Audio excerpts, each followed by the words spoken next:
Hello, I'm Andrew Susskind, and I'm a psychotherapist and author based on the west side of Los Angeles since 1992, specializing in trauma and addictive compulsive behaviors. Welcome to my podcast, named after my recent book and workbook, It's Not About the Sex. Here we have direct and honest conversations related to compulsive sexual behavior and trauma, all from a sexual health perspective. Our intention is to offer fresh viewpoints and practical strategies toward establishing greater intimacy and a more deeply connected life. Let's begin.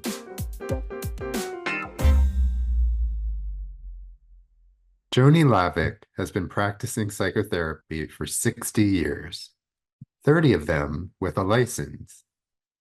Her favorite things about the job is exploring the human psyche, helping people, and making money. Nothing makes Joni happier than feeling useful. Her practice is asset-based, and in this field, that's harder than you think. Today we have Joni Lavick, who has been someone I've known for decades at this point. And I'm so pleased, Joni, that you could join us today to talk with us about attachment assessment DIY. Happy to be here, Andrew, and thanks for having me. Great, great. So to begin with, can you give us a brief history of attachment theory? Sure. Attachment theory, first of all, it's a real buzzword these days, kind of like trauma has been over the last few decades in psychotherapy. And I think that there has been a lot of misinformation as the depth of attachment theory has grown. But traditionally, it started with the British middle school, which is around the 1950s, with a psychoanalyst named John Bowlby. And John Bowlby's great trilogy, Attachment to Loss, is really one of the things that sort of springboarded everyone's attention into attachment. And the other thing to know about attachment theory that sort of is different, attachment theory is a developmental theory. And like Freudian theory, psychoanalytic theory was very much what we call a one-person psychology, where the therapist was presumed to be neutral and a blank screen. And then as we come into understanding attachment and how attachment is formed, which is of course in infancy, over hundreds and thousands of interactions between the caregiver and the infant, we come to realize that attachment is really a two-person psychology. And then that really is sort of the start of British middle school and John Bowlby. And then after Bowlby, in the 1970s, there's a famous researcher, Mary Ainsworth, and she developed something that's called the strange situation. And the strange situation was an experiment between the caregiver and a 12 to 18-month-old infant. And the infant is in a room with the stranger, and then the caregiver comes and goes, leaves the room and comes back into the room. And based on the infant observation, you can tell whether a 12 to 18-month-old infant is secure with the mother or insecure.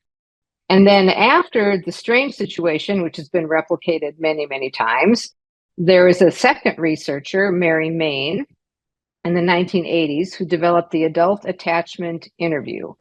And that she was in Berkeley. And what she wanted to do was to take what happens in the strange situation, but create an assessment for adults that would then be able to highlight what is an adult attachment strategy. So it went from Bowlby to Ainsworth to Main, two researchers, Bowlby being a psychoanalyst, and two women. So I kind of like attachment theory because it's got women in it. Absolutely. And also because it is a developmental theory born out of understanding of how an attachment strategy is created in infancy from basically 0 to 5. It's very much somatic. It's in the nervous system, which is why it is both a relational theory and a regulation theory. So that's kind of like the sort of brief history of what brings us to kind of the gold standard in attachment assessment, which is the adult attachment interview. And I'm going to be sprinkling a little bit of that into this conversation because my goal is to sort of help you understand what your own attachment strategy might be, secure or insecure. I'm already so impressed because you gave the history of attachment in 4 minutes or less. So that's absolutely a new record. That goes in the Yeah, well, why waste words? That's right. So that'll go in the Guinness Book of Psychology records.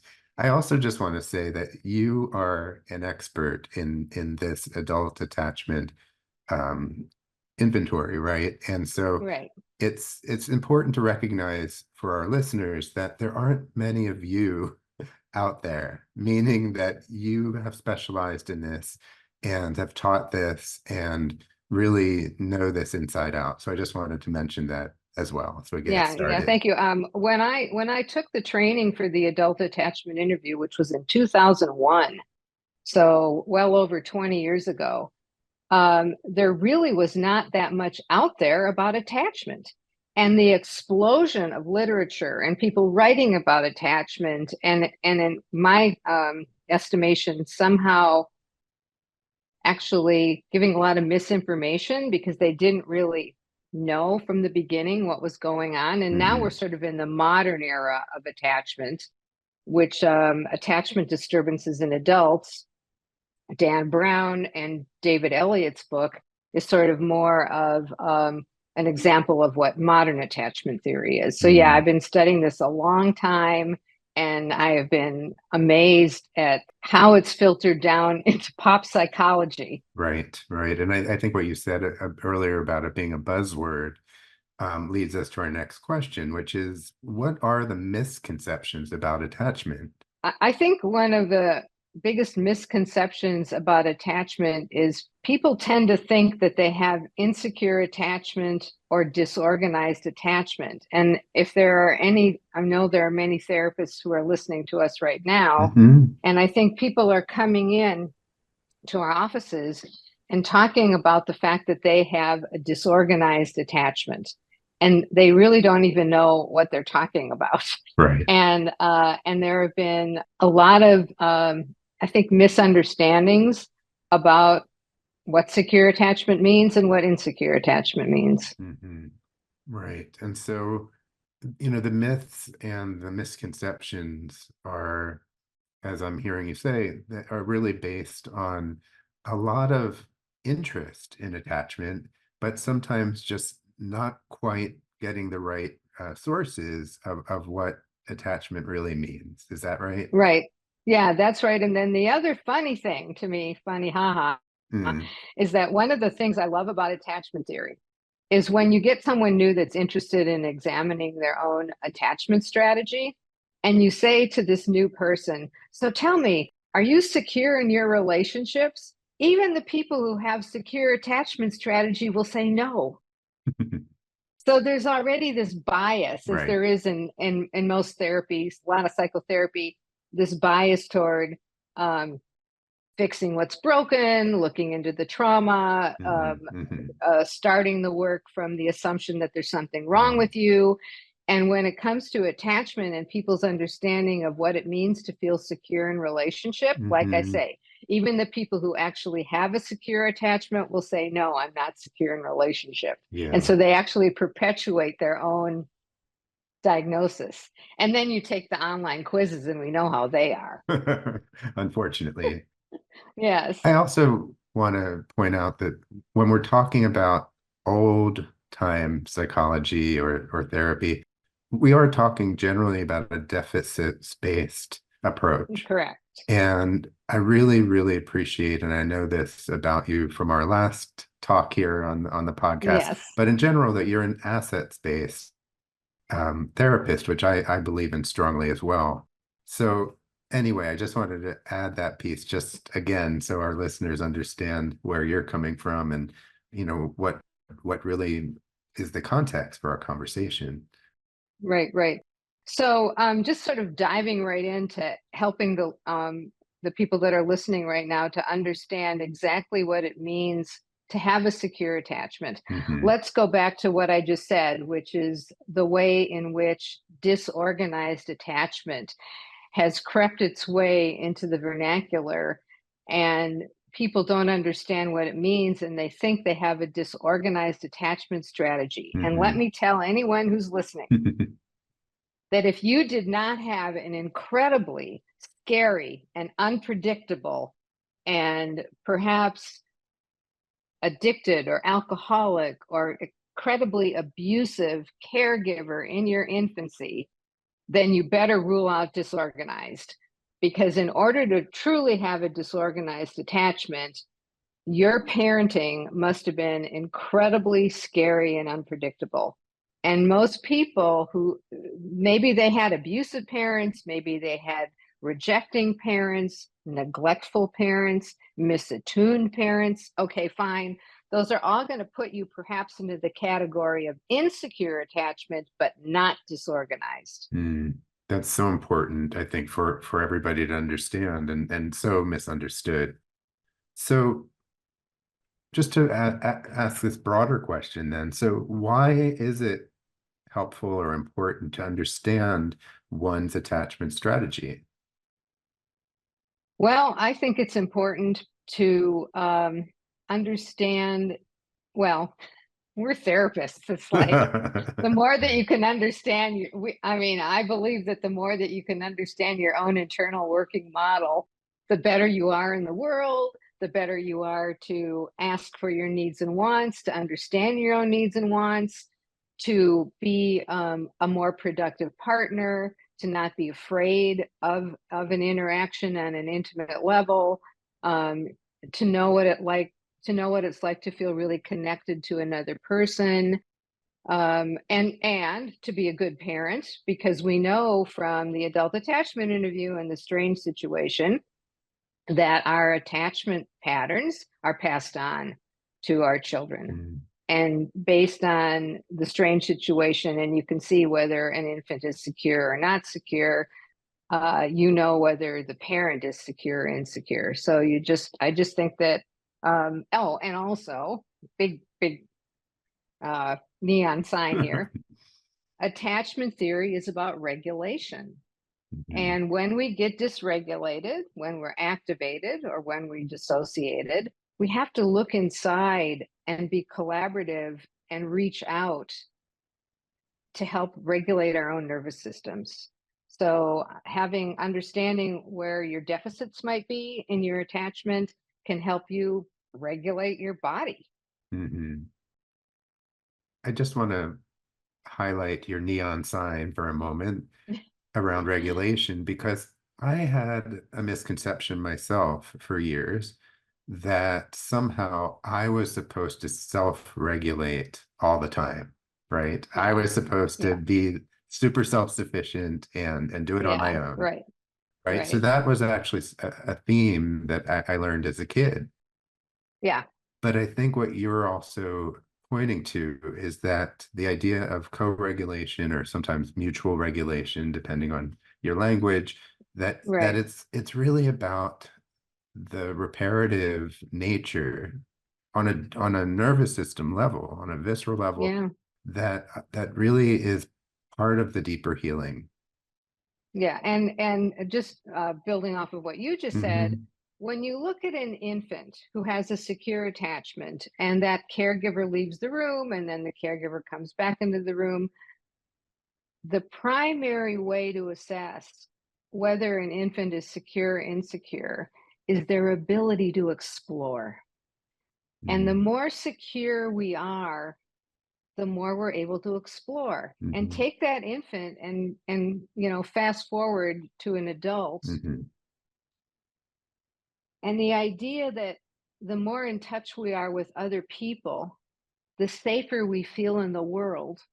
And the more we can explore, the more we can learn about ourselves and learn about others, because we're not islands. And like what you feel that you learned about yourself, about having to do it all yourself, Hmm. this is not what creates strong and health the strongest and healthiest individuals, Hmm. and the people that are willing to be vulnerable, Hmm. and yet and feel strong enough inside in their vulnerability of being able to say, no, I need a mutual person, I need a collaborative person to help me regulate my own nervous system. Sure. because I'm so immersed in my groups, in my practice, Yeah, it reminds me how it happens all the time.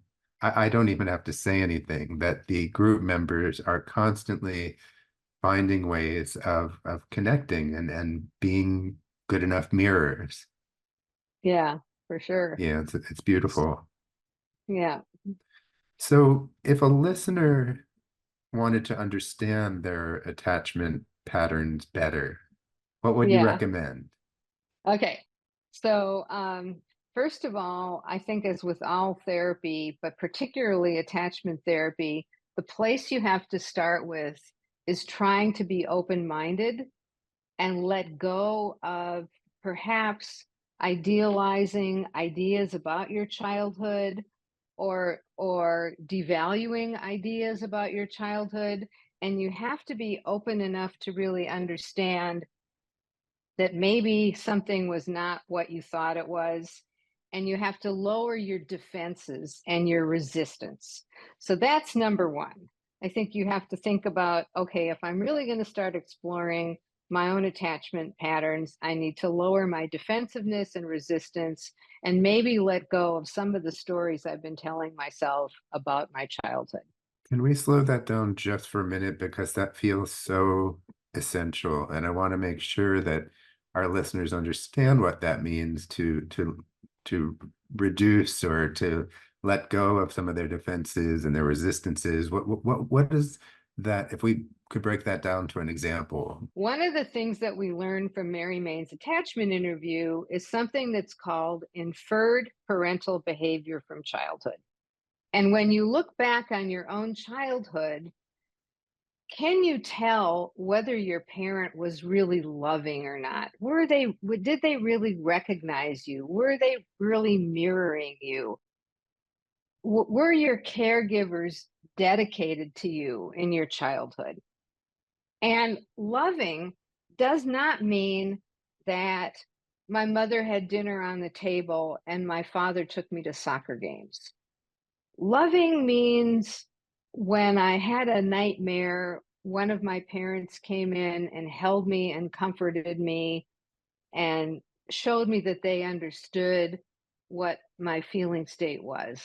And a lot of the defensiveness that I'm talking about comes from thinking that your needs were adequately met in your childhood when they weren't really. Mhm. I choose the first inferred parental behavior, the loving one, because that's positive, and the next four aren't positive. And that is, do you feel like you were rejected in your childhood? Did did your caregiver actually expect you to have kind of inappropriate early independence? Were they not there to have you let you have your feelings, mad, sad, glad, afraid? Were feelings not accepted? Were they rejected? Were so you look back and you go, yeah, my parents were kind of rejecting. They didn't really, allow me to develop feelings. And another piece of this inferred parental behavior, do you feel that there was neglect in your childhood?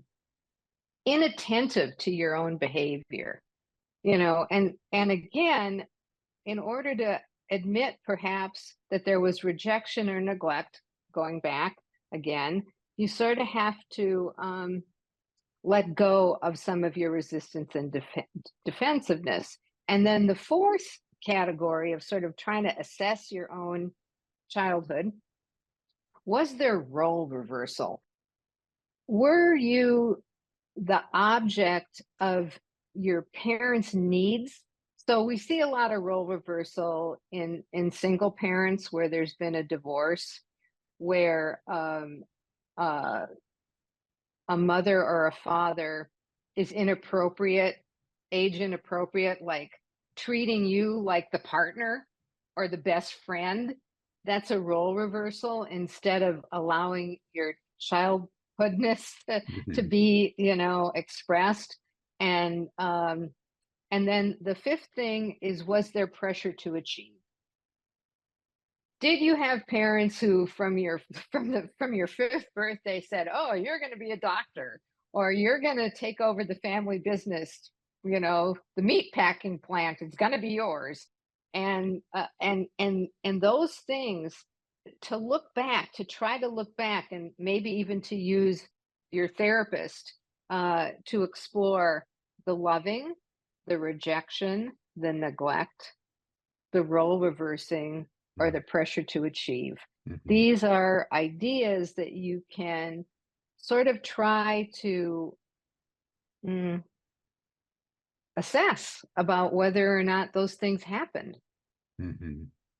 Did that help a little bit in terms of Um, like flushing? it does. It does. I wanted to share something that I've shared on the podcast before. Yeah. I really believe that my mom did the best she knew how. At this Yeah. point, Yeah. I truly believe Yes. that. Yeah. Yeah. But with that said, she was very self-centered Hmm. and didn't know how to love me the way I wanted to be loved, right? Yes. That's a Or nice, needed to be loved.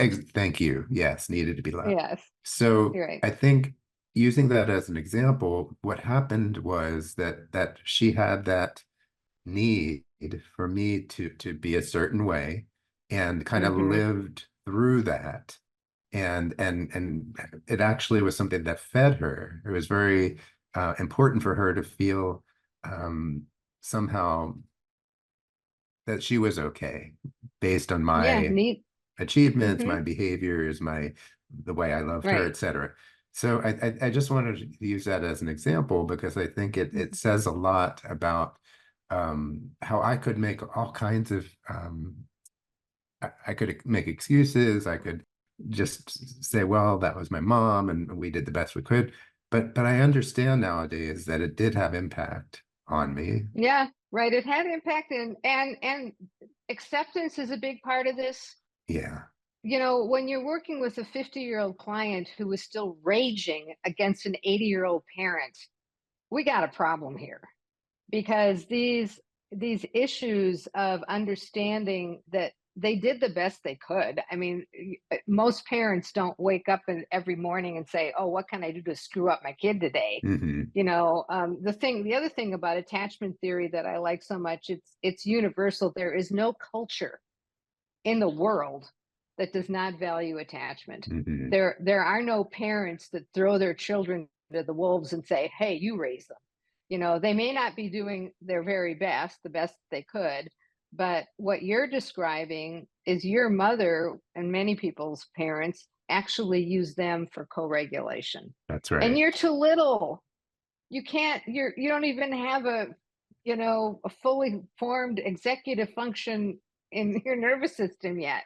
And so the Yeah. idea that the pressure that you're put on to regulate your adult's nervous system, it's not fair. But the narcissism or their own trauma, because there's Right. so much That's right.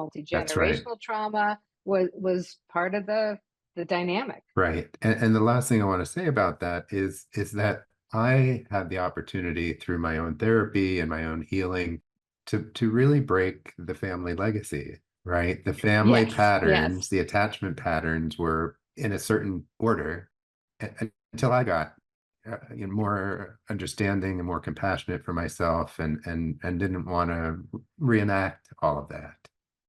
So in attachment language, then what you're doing is, and why, going back to the question about why is attachment important, Hmm. it's the understanding of how the past is invading the present.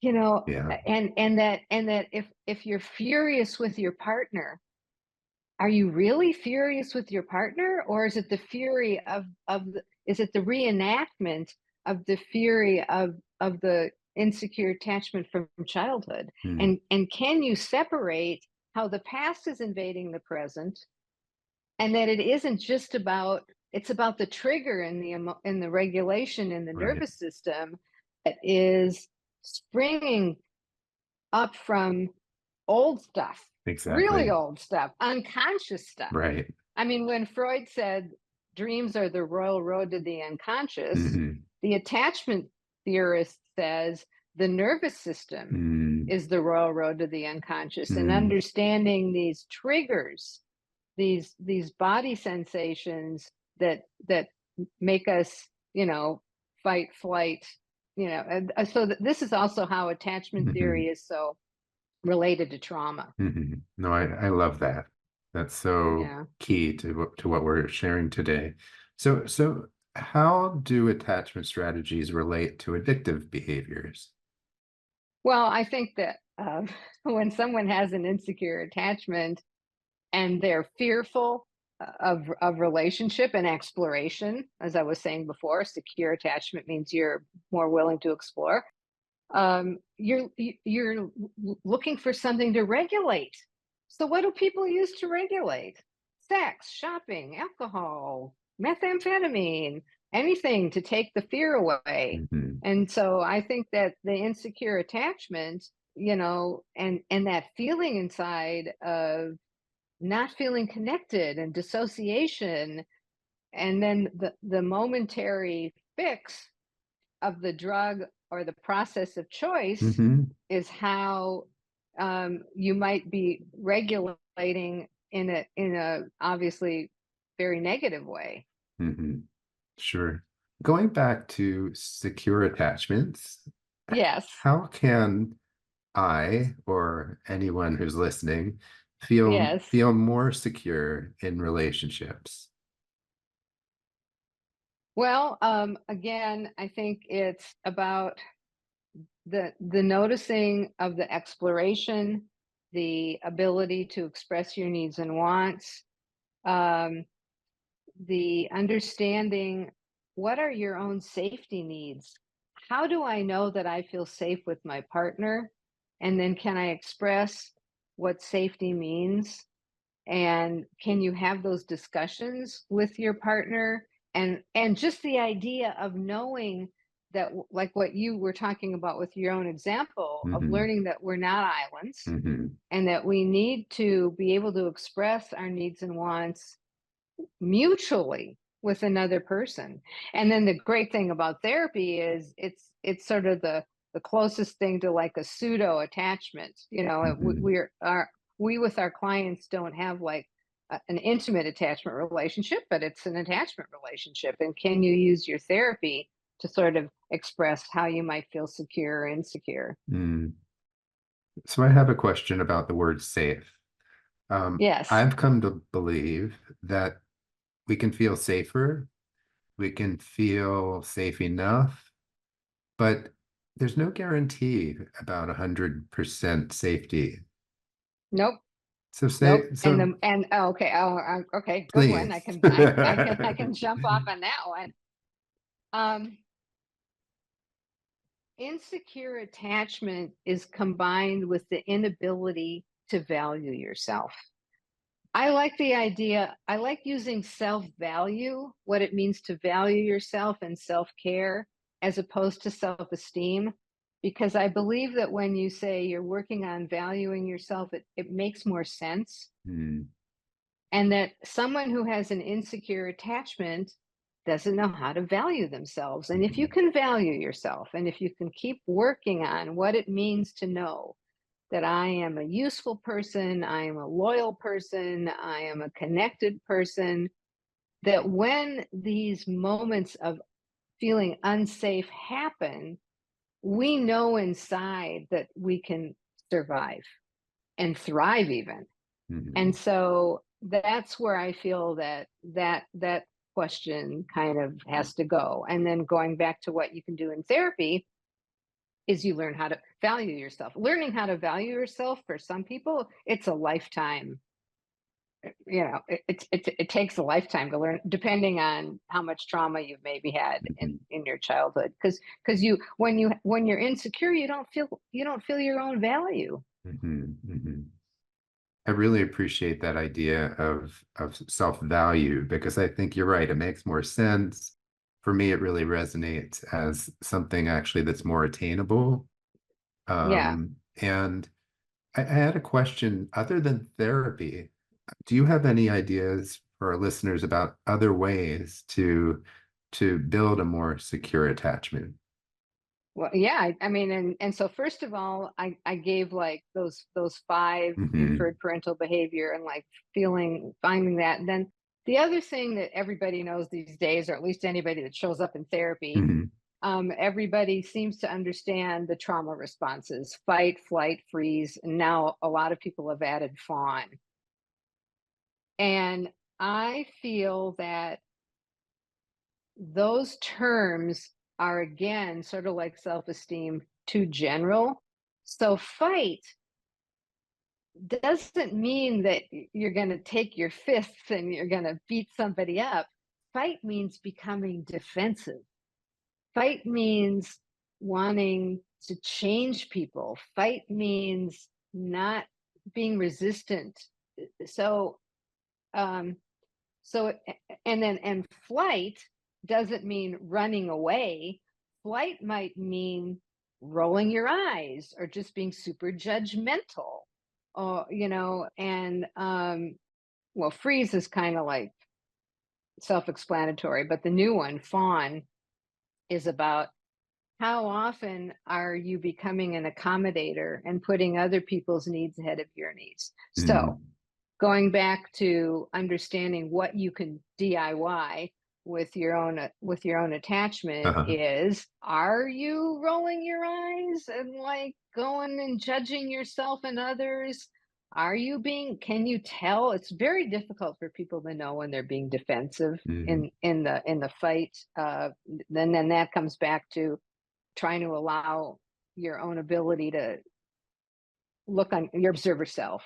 So I think those are ways in which that you can try to help yourself move to a more secure attachment.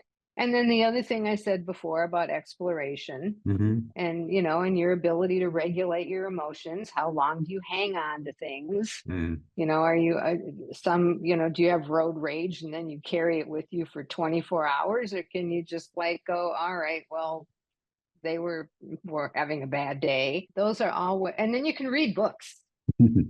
Absolutely. Hopefully good Yeah. ones. Hopefully you can read Attachment Disturbances in Adults, which is a 700-page tome that isn't exactly, that easy to understand.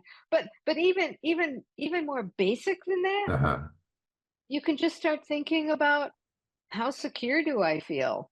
Am I idealizing people? Am I devaluing people?